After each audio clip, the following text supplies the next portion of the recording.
Yeah, Wednesday. What's up, everybody? It's Wednesday morning. It is hump day. Welcome to today's edition of the Daily Market Commentary. I'm your host, Chuck Fulkerson. Hope everybody had a great trading day yesterday. As we saw, after a nice size move up, we came down later in the day. If you're new to the channel, do me a favor, click the subscribe button, hit the notification bell. Real quick announcement, I had a lot of investors, specifically investors, asking me about my big picture market thoughts. So I did a video last night and recorded that. I'll leave a link to that at the end of this video, and you can watch that one if you so choose.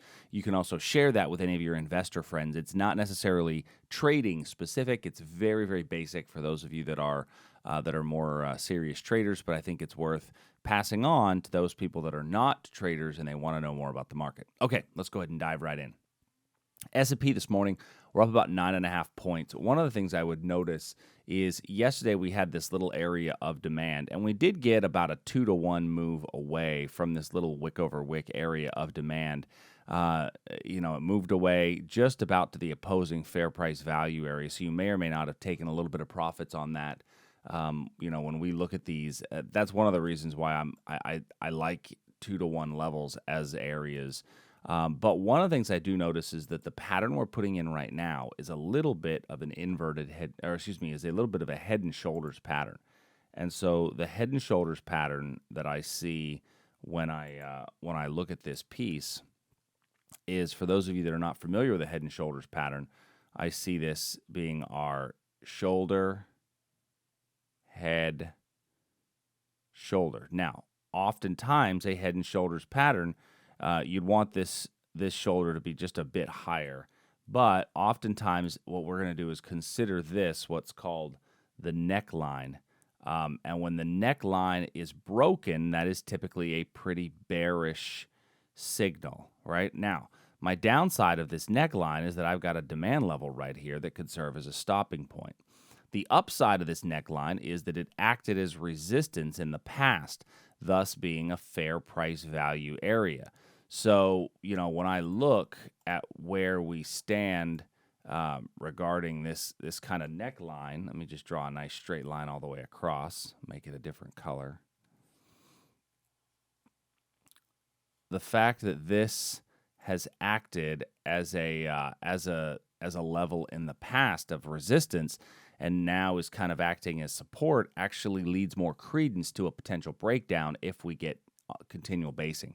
So a little bit of concern here with this demand area right below us. Now, let me go back to the platform here so we can talk about where those numbers are. So if I were to look at that and draw this line, it would go right here. And let me just extend this to the left here. There you go. It's pretty clear level to see that I want to look at for today. Now, overall, my 4-hour chart tells me that I'm definitely in more of an upward trend. And so if we break below here, it's a little bit premature. Absolutely just a little bit premature. So I need you to be comfortable with the exposure that you're taking. Now, you do have demand right here that can stall. So even if you get short in here, now, by the way, from 2625 to 2600, you can still pick up 10, 15 points pretty easily, and that might be enough to make your whole trading day. So just keep an eye on that one for today. This is still our area of demand down below us, but you can catch a little bit of a move down to into here for a very short-term day trade. Same picture shows up in the Nasdaq. Now, our Nasdaq level, we got much greater than a 2-to-1 move off of the demand zone yesterday, as that one came into this wick over wick level, and we moved further away, and it came to our opposing fair price value area. So hopefully you're able to catch that little move yesterday. The Nasdaq as well is giving us that same picture. Old area of resistance acting essentially as a new area of support could give us a bit of a breakdown from here, provided we get the basing, right? Need to have the basing. Moving over to crude oil. So looking here at crude oil, we see that crude oil we have on the hourly chart, lower swing low, lower swing high. On our 4-hour chart, if I slide over to the 4-hour chart, we can see that we have lower swing lows and lower swing highs. So technically a downtrend, has ensued inside of oil. So with that downtrend being there in oil, I've got a little bit of a basing area here, provided we get the basing for a breakdown. If you want to be a bit more aggressive, looking up above on a 15-minute chart, I'd even say that on a 15, it might make sense to go on a breakdown below this 24.15 area. I don't have a clear reversal point up above me on the 15-minute chart.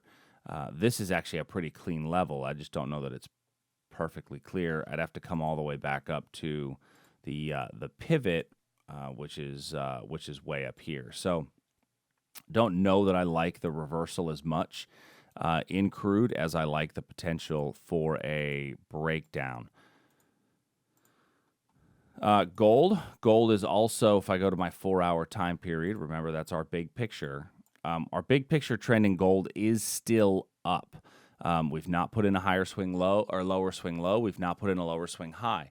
This could become a lower swing high, but not as of yet. And so if you want to get in on this move down in gold, I think it's okay to do so using a candle-to-candle style on the 4-hour chart. Stop above this red candle here. Entry would be below this red candle.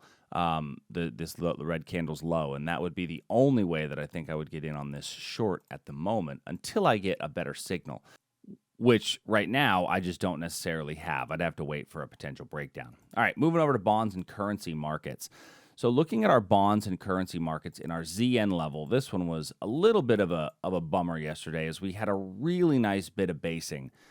We had everything that was given there for a breakdown, and we got our little breakdown, right in here. 1, 2, 3, 4, 5, 6 candles later, we were basically back to where we started. And so at that point, we knew, okay, this may not hold. This may not be a great breakdown trade.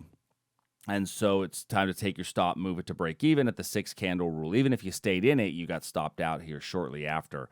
But over in the overnight, our supply level has held very well, this 0.95 level, and now we've moved down from that zone.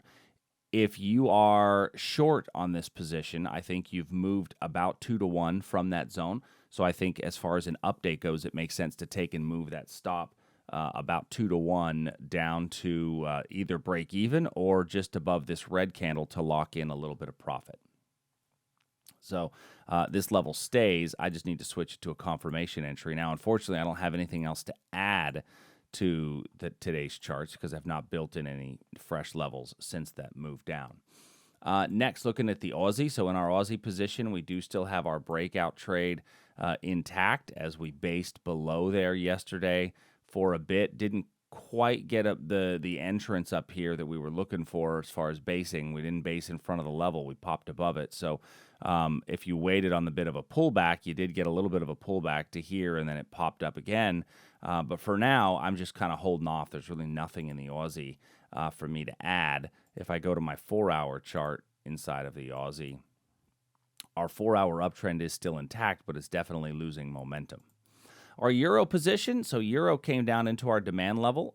We got a really nice move off of our demand level in the overnight in the euro as it came down into this level, moved up about 2 to 1. So if you're in this one, you've got about a 2 to 1 reward to risk. Take your stop, move it to break even. If you want to lock in a little bit of profit, go underneath these candles wicks. And so that euro trade is continuing to run. I do, however, need to remove that zone since it's already been touched. Looking forward, as we are, kind of continuing our move back up, that was a little bit of a bullish move right in here. Our next opportunity, if this thing's going to continue to go bullish, is that I would need to get higher than this pivot high in order for this thing to still stay in the bullish sense.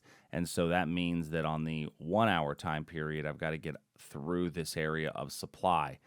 Now, this is a poor time of day for a supply level to be formed, so I think there's a chance that we will get through that area going forward. Canadian dollar. Yesterday we had a breakout to the upside of the Canadian dollar, and worked out for a pretty nice trade. And then the other talk was, okay, what if you missed the breakout in the Canadian dollar? We've gotten a trade down to the level and gotten a little run away. Now, you may or may not have taken this based on the basing in front of the zone and the time of day that it hit the entry. But if you did, take your stop, move it to break even, because after 6 candles, 1, 2, 3, 4, 5, 6, you've started to get a little bit of a movement, but not a huge one. So I'm going to remove this altogether, because I don't think that it makes sense to keep that level in place. And then if we continue to use the 4-hour chart, I would need a breakout somewhere above this region. Let's see. Let's take a look, last but not least, at the Great British Pound and the Japanese Yen. All right, so in the pound, we had a confirmation short entry. And our confirmation short entry price came all the way to the top of that confirmation short entry. And then 1, 2, 3, 4, 5, 6, frankly, 7, 8, 9, 10, 11 candles later, it had done nothing, telling us, okay, take your stop, move it to break even. Now, towards the end of the day yesterday, you got a decent little move away, and now we're just about back into it. So while it has moved, you may or may not have taken any profits off of this position. At the very least, your stop should be down to break even. And now I need to remove that zone. Looking at this on a 4-hour, I can see that my uptrend is definitely, waning, and my downtrend is beginning, but I'm still kind of sideways. So I'm just going to hold off on really doing much of anything in this one at this point. Still have our breakout trade up above here. Japanese yen position, we came into our supply level in the overnight. This is a drop-based drop below a pivot high, one of my preferred methods of identifying fair price value areas, and we've seen a nice move away from here.